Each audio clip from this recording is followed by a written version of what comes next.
What's up guys, it's Rogue here, and today we're gonna have another spicy deck profile, as rogue as they get, with the new support coming in the new future sets. We're hitting up with Glad Beast. Yep, we got the max rarity Glad Beast, well, almost max rarity, but if you want to get any deck max rarity, I recommend Glad Beast, because they're all secrets and they're all pretty cheap.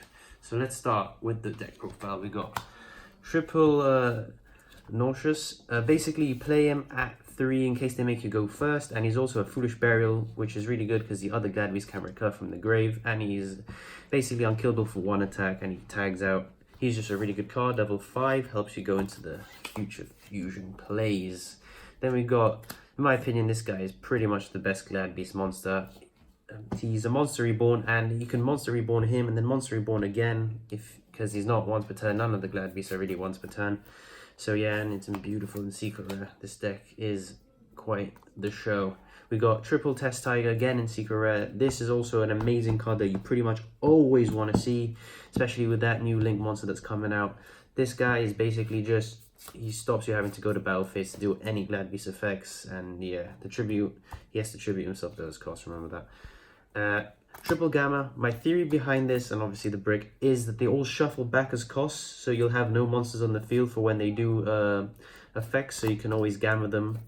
So that's a really cool interaction that they have with Glad Beasts, because they do shuffle back as costs, most of them. And we've got triple Prisma. I'm playing this engine here because Prisma is just really good. You can become any Glad Beast you need, send them straight to the grave. I recommend playing this variant over the Rescue Rabbit, but you can choose which variant you'd like to pick. Triple Angus, I believe his name is how they pronounce it. Don't want to play him at 3 because he's a brick, but he basically specials one out your hand. You special him out the deck, special one out your hand. You use him for links and fusion fodder. He's quite good as well. Double bestiary, don't play the 3 because it's actually mandatory to pop a spell trap. That means if you summon him and they haven't got any back row but you do, yeah, one of them is dying, you're gonna go a bit neg 1 there. But he basically use him for the name. He's an MST, once again, just for the name. Him again, just for the name. He doesn't really do much. Just, he used to be good back in the day when he became a 2100 beat stick, but nowadays we're not even gonna get to the battle phase with just him. We got him if you want to pop monsters, you know, main phase 2, just pop something. That's why I play him. I also play one of him. He's recursion. You can add back the trap or any Glad Beast. I don't actually play the trap in this build. So you can play back any Glad Beast, put them back to your hand and just reuse them again. And then we've got him. Don't really resolve him much, but when you do resolve him, he's really good. Because he doesn't shuffle back. He just specials 2 out the deck for free. You take a bit of damage because of his low attack, but doesn't matter because you get 2 out and then you get loads of advantage. Triple Proving Grounds, just add any. There's no reason to play less than 3.